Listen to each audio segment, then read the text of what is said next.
hear me? So, thank you for inviting me, Maggie. I'm very, very excited. This is where everything started.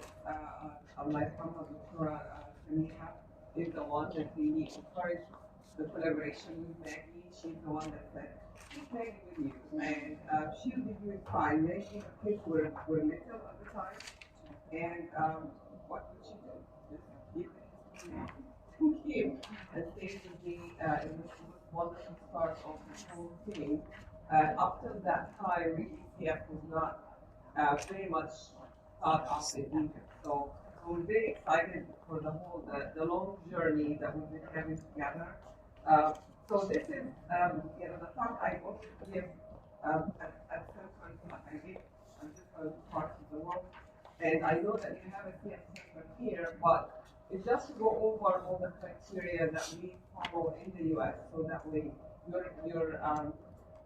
we wanted to make sure every center is a standard of care center.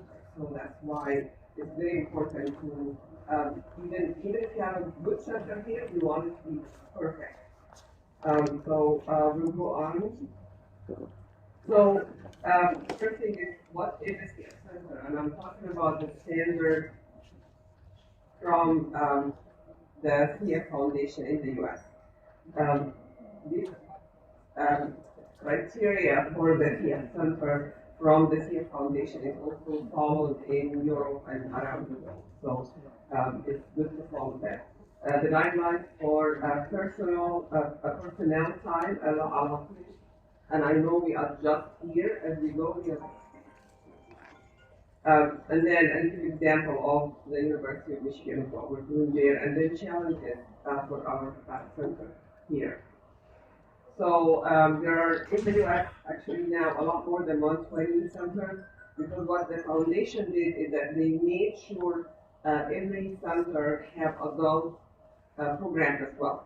So you cannot be a center without having an adult program, which is a problem here I'm aware of, but we're working on it. So we really wanted the adult colleagues to join us and work with us.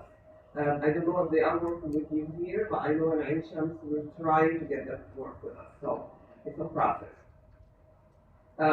So that's very important to remember that. The centers usually consist of pediatrics, like I said, and adult. So you cannot be called a center without having both of them together. Should be, affiliate programs, meaning if you're a small center, then you can be associated with a main center. So in the US, there are some states where there are affiliates, and in Michigan as well. Here, I can see that happening for like a center like Suhag. Suhag is, I've been working with them, they have this swab testing equipment, but they don't have the numbers and they don't have the personnel. So I think if we could establish that system, they would be an affiliate program. To be accredited in the US, so for me, I'm accredited and I'm following all the guidelines, of course. So the CF Center should be having adequate physicians. In Egypt, we have more physicians than anybody else, so I'm not worried about that here. CF mission it should be followed, which is teaching and patient care and research. And then the issue here is having accredited swab testing center. So I'm glad that the EUTech representatives are here. We worked with that before, and I'll go through the story of the swab testing in Egypt. And this is the CF center. You can see it's all around the country. There's in Hawaii and Alaska as well. So for the minimum requirements, you have to have a CF center director. So it cannot be just the pulmonary division director. It should be a center director. So I have one of my colleagues are the director of the division, and I'm the CF center director. And the center director meaning the adult program and the pediatric program. So, and we work together very, very nicely in the US. There should be an associate director. Amy is an associate director. We have two associate directors. Amy has been with me for a long, long time, so she knows exactly how to run everything. Right now, we're leaving it to the other associate director who is newer to the process, so hopefully should do well with that. There should be a center coordinator, and my center coordinator is a nurse. So the nurse is it could be anybody like you, you can identify. So, but our nurses are very well trained, and she is a coordinator. She actually keeps shooting me emails through the night. Go down. You don't have social workers, but I think in Egypt, the physicians are the social workers. The same thing in Turkey when I work with them. The physicians are social workers. They are a lot of the time the dietitian, the respiratory therapist, PT. You should have your physical therapy department and the dietitian. I don't know if you have nutrition department here. Okay, because there is nutrition department and GI department. So. And then recommended to have psychology and pharmacy. Pharmacy is very important now with the tricapsa, so actually we have a group of including the pharmacists in the US and in here to work with the patients for any side effects that they're seeing.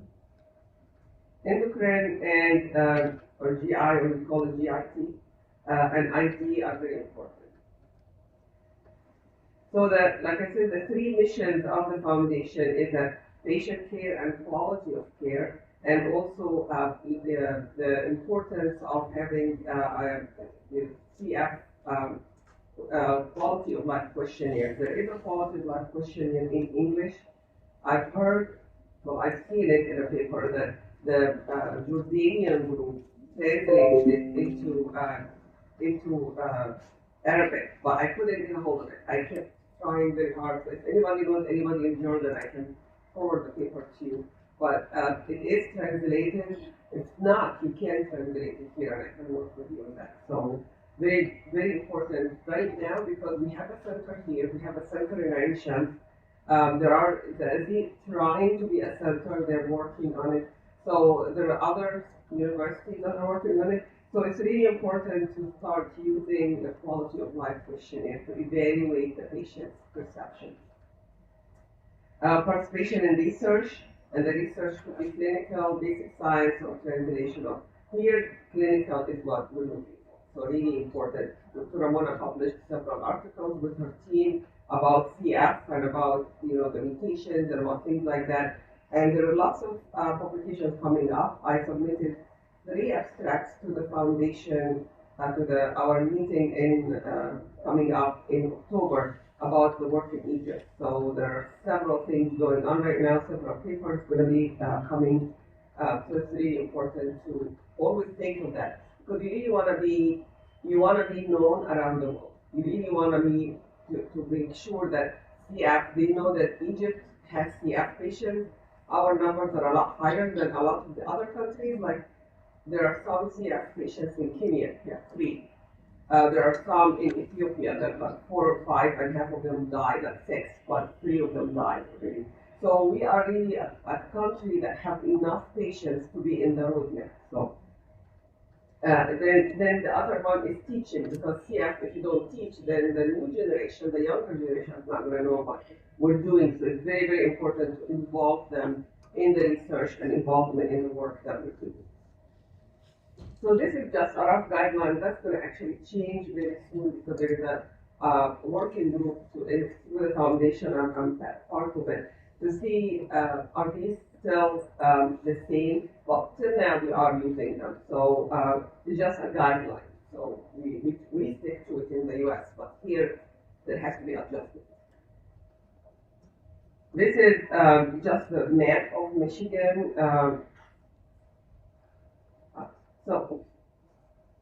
So just to show you the center that we have in there.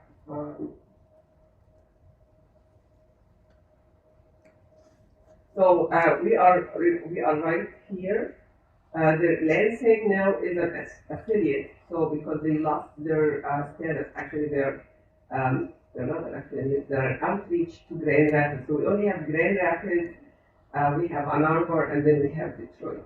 So it's very interesting. We used to have 5 centers, and now they are down to 3 centers. And then there is one in Kalamazoo right here, and actually headed by Egyptian as well. So I keep telling the Egyptians are going to take over the world. So it's very, very good to, and I have great relationship with all of them. We work together very well. We publish together. I like writing, so they love working with me because I put the name on. But yeah, so this is the Upper Peninsula right here. So Michigan is like, this is the main part, and then there is another part right here.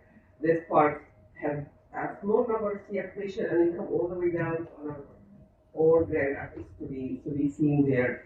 There is a flight that will take them down. This is my hospital. So the center director, what is the criteria or what is the duties of a center director? As you know, we usually send a letter to the foundation to approve it. So it has to be approved by the foundation. And then it should be a strong leader. It should be good organizational skills and communication.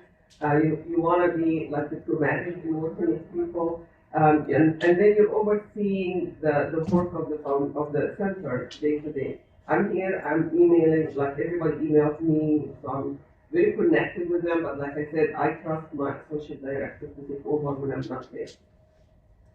Overseeing hiring and maintenance, so we usually keep people going. We have a research center, and the group are really well funded, and they work very, very well with us in getting the research going.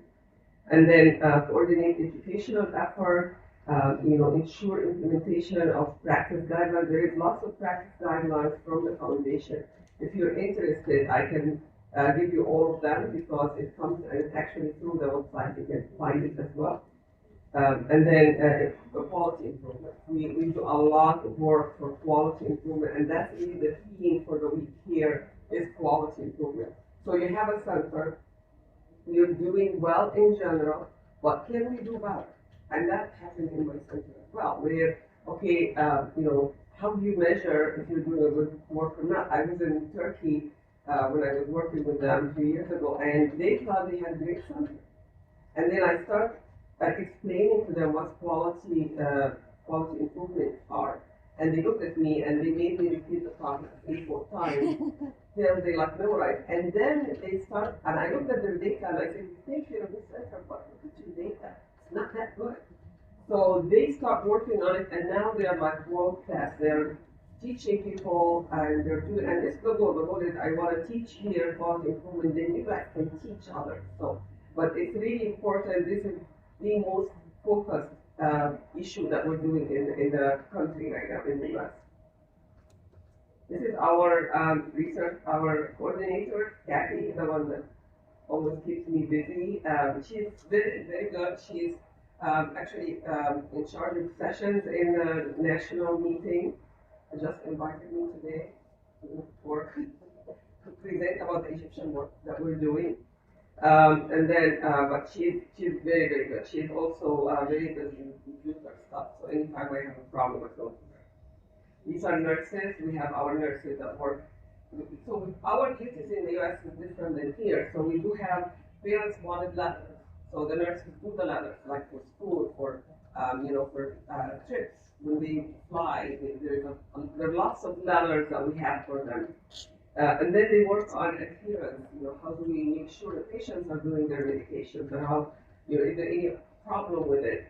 So they do the throat culture, which we do every time we come in. And so they do a lot of work and a lot of things, and it's all a team. It's all a cohesive team that we work together.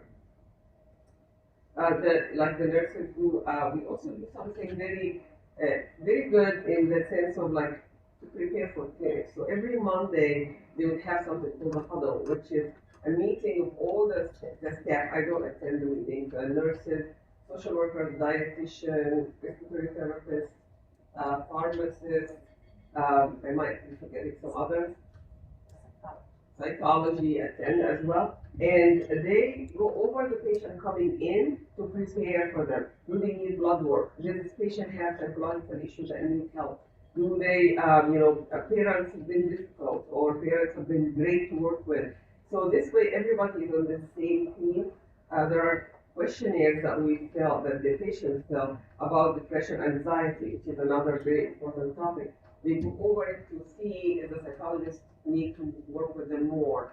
Are they failure to thrive or not gaining as well, or gaining too much stress after? So they actually plan for the week. So this way, when I go to clinic, all of them are prepared, and they actually tell me, okay, no, we need to focus with that kid on this. So it's really good collaboration between the nurses and the team in general and the physician. They do a lot of case management too, like if they need any problems, they collaborate with the inpatient team. So the inpatient, outpatient are separate. So they work together with the inpatient and outpatient. The sick calls, I don't get, parents don't call me. You guys get much more in like, parents call me directly. I have, like last year, I had the team from Ancient visiting us, and parents would call and ask. It's like, okay, I'm not the country, I can't help you right now. So no patients don't call me. They call the nurses. They call the line. They call the nurses who send us strong messages. Then the nurses ask me, and then we do the decision making on what to treat. Makes my life easier. This is our dietitian, and they do a lot. So the dietitian should see the patients once a year by the foundation criteria, but they see patients every visit. And the reason for that is that even if the patient is doing really well, and I want to compliment them, I want to tell them you're doing a good job. But if they're not, then I can help them adjust things. They actually started a project by CAFTA. The absorption of the vitamins are going to be a lot better. The absorption from food is a lot better. What is the vitamins? Are we giving them overdosing of the vitamin A and E and C as well? So they started project where they are testing them for the levels of vitamins to make sure that the levels are not too high or low. They also started a project about the OGTT that we need to do every year, and they are doing a great job in leading that work as well. And we'll talk about that later in the week, about the quality improvement project. Our social worker, the second one is not here, but we have two social workers who don't tell me. But they are very, very important part of the team. We work with the families if there is any problems, giving medications, if there is any problem adjusting to school, or school is not listening, they actually work with the school to get them work with the patient, make sure they understand what CF is. So they do a great job in working with the patient. Also, there's an important part of the work is the transition. So we transition our patients to adults, but we want to make sure our adult colleagues know our patients. What are they doing? Are they, adhering to their medication? If the parents request to have to be in the room with the patients every time they're seeing them, how to communicate with the patient. I'm transitioning one of my patients right now, and it's really important to tell them because mom is really hands-on, and she can be too much sometimes. I'm trying to be politically correct. But yeah, so the transition process is very important. We meet with the adult colleague every month. And we used to be on in person. And the social worker will join us, or the coordinator will join us. The coordinator is always in the meeting with us. We'll talk about patients going to be transitioned. Pay attention to that patient because of all the specific things, and then they write a transition summary to send with them to the adults to remind them about everything. We do it electronic medical records, and they access our medical records, but the same system. And I don't know, do you have electronic medical records here or not yet? Not yet. I think there's someone is telling me something starting in January. All right, this is my research team, and they are wonderful to work with. Again, Dawn is our research manager right there. She's dying to come to Egypt.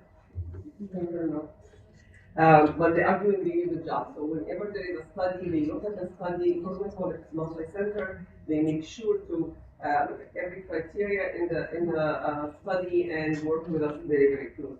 So they've been a great team as well. And then our administrator, our secretary that works with us as well, a lot of organizational and help us with everything.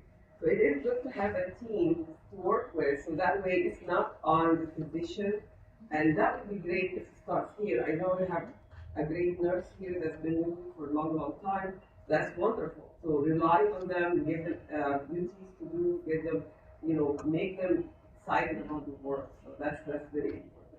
And this is just a slide to show you the primary bacteria, the bacteria that colonizes here. Uh, Throat or the lung, and then you can see that staph is very, very prominent early on, and then gradually Pseudomonas take over. Right now, this is happening in the 20s, so the patients are doing much better. They're much healthier. Trikafta is making a huge change, and I'm really, really excited that it's in Egypt, and I'm actually surprised.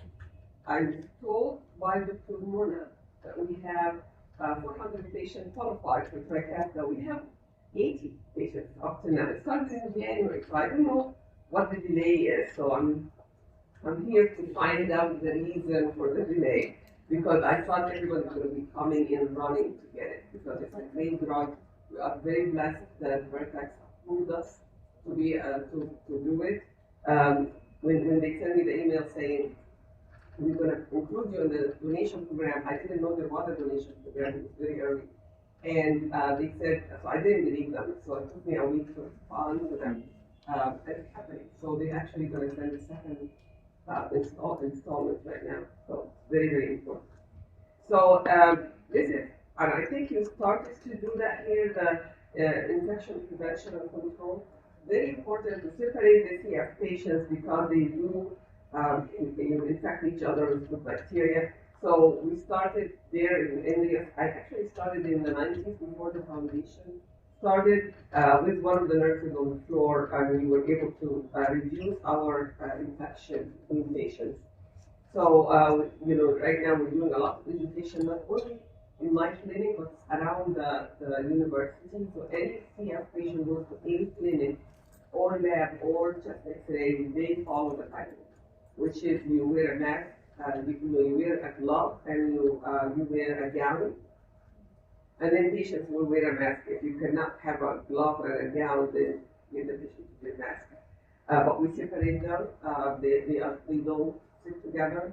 They are 6 feet apart between patients.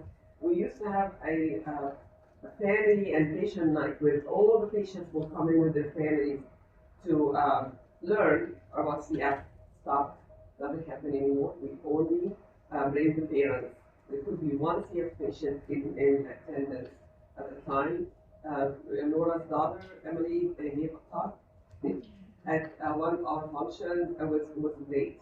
And it's like, the parents want to hear from us, but they also want to hear from the patients.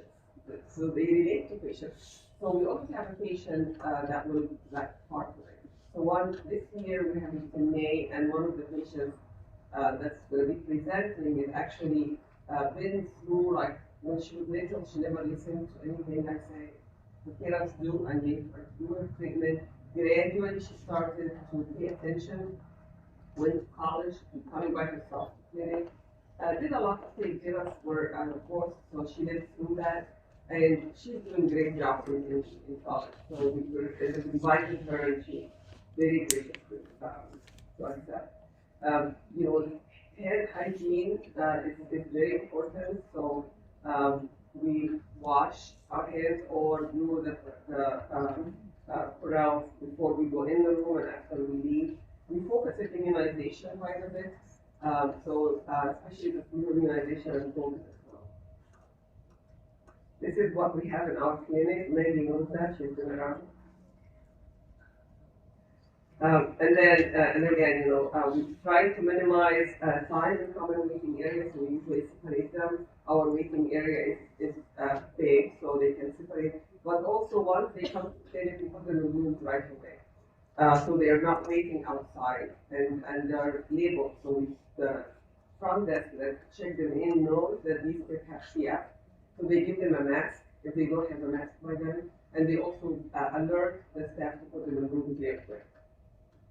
Our workplace, I don't know if you have culture here or not.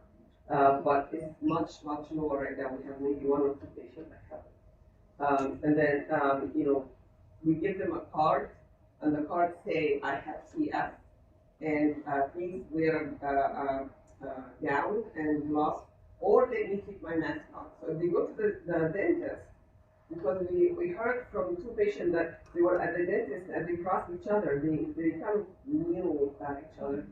So, we did this card so that way they are alert about it. So, very important. Everybody has a card with them.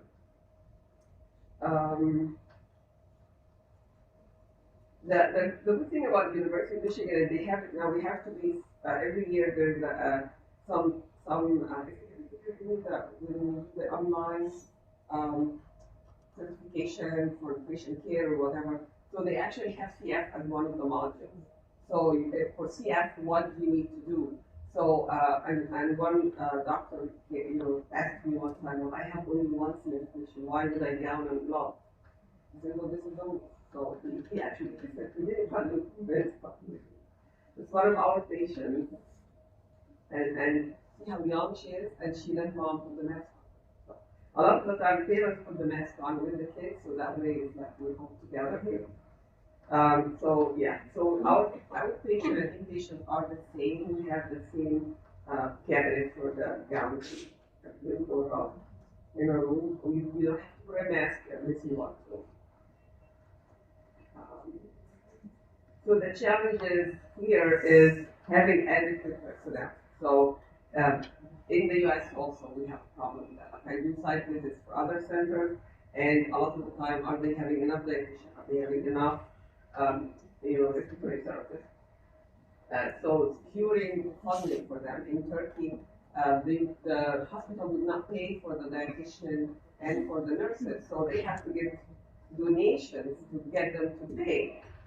So when I went and I talked with the dean and I talked with the hospital administrator, and they said, oh, no, what do you mean we don't do it? So they are doing it now. So again, awareness of the administrators of what you need for your clinic is really important. Having adequate clinic rooms. So in Turkey, again, there was one clinic room that for all the patients, and they all come together, having a party there, and then one room is not enough. So I asked for a second room, they gave them 2 more. So now they have 3 rooms, which is really important, and that way you can move patients quickly and clean in between. Inpatient space is really important, and then infectious disease guidelines is really, I think it's time for that here to start with that. So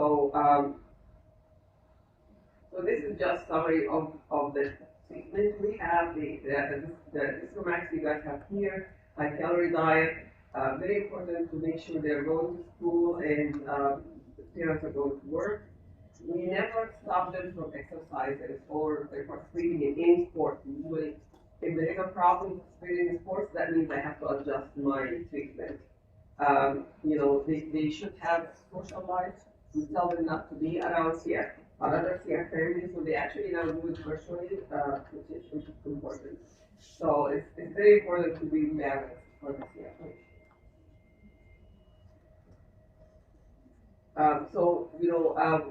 In our center, we don't have a CF clinic. We have CF pulmonary, and we have a pulmonary clinic.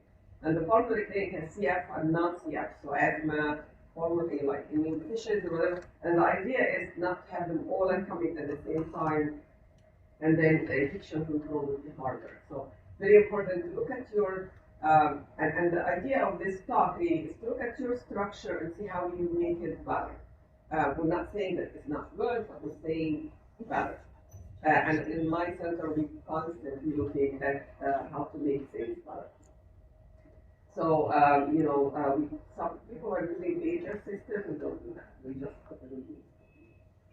And then we keep them in the room. We don't move them. So they come to the room, stay there, and then we move in and out the room. In HMs, they're in their multidisciplinary clinic.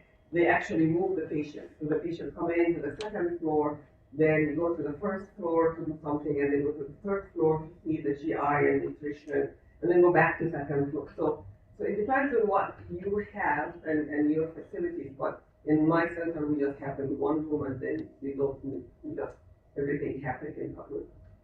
Um, we have computers in our exam rooms. Patients are not supposed to use it. They try sometimes. They can't. So we usually are we have a lot of education materials, so if you guys are interested, we can always share it with you. Um, so patient registry, which is a really important topic right now because, okay, we have CF in Egypt, they're getting tricapsa, they should do better, but how can you measure that? You really have to have a CF registry. In the US, we started the registry in the 60s, and it's been really great to keep track of patient progression. Right now, there is a group that both Maggie and Mona are part of. Sorry, I'm not saying that anymore. In the US, everybody calls me Samia, so I'm used to that.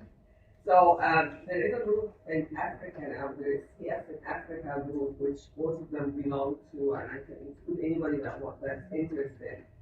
And they're trying to do a registry using RICAP. And I don't know if you have RICAP here or not, but I can work with you on that. So this is something that we really wanted Egypt to be part of it, because really what you have in Egypt, CF-wise, is more than the whole continent of Africa minus South Africa. So that's really the important thing that that led to a lot of improvements in CF care that by having CF registry. The registry, like, actually you can log in and see data, not just all the data, but some data collected from all the we do yearly CF registry report that comes in to us from the CF Foundation. So we submit the data to the CF Foundation, and then they send a summary that includes a lot of data from our center to share, and also the national data. So that's important to keep in mind. So for patient care, the foundation works with the CF center very closely, and we listen to the foundation for several reasons. One of them is that they also support our center financially. So we do get some money from them to help keep the personnel around and help with the research. But this is very important to keep in mind. So when I go to visit other CF centers, I'm focusing with them on personnel. They have the support. I'm focusing on them what quality improvement work we're doing. I just did one recently, and they didn't have enough quality improvement. That's in the report. We need to do quality improvement. The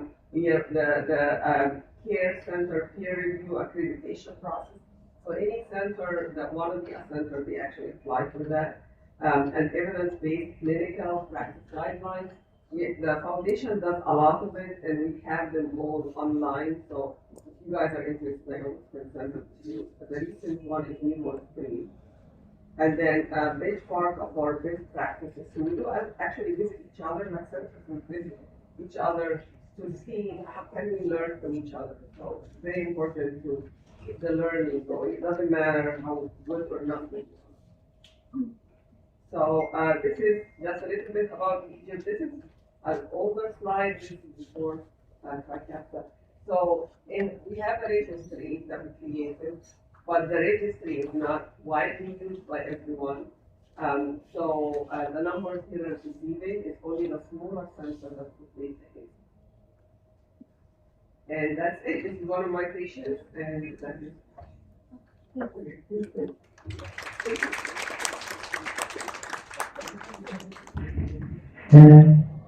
Super Samia, I think that we are not really following the model we have in the US. Super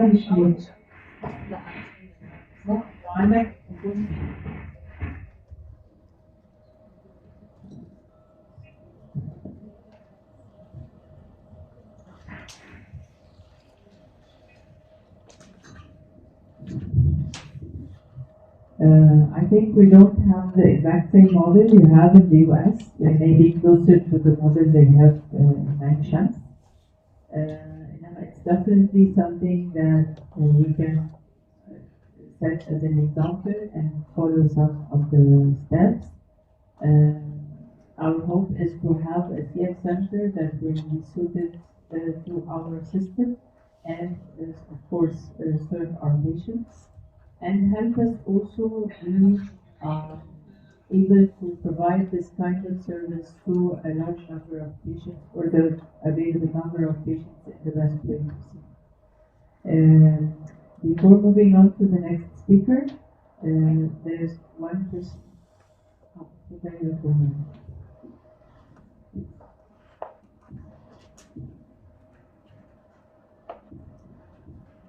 you very much, Samia, for informative lecture and for taking the time to come and share with the long journey in the university. I have some few comments because we have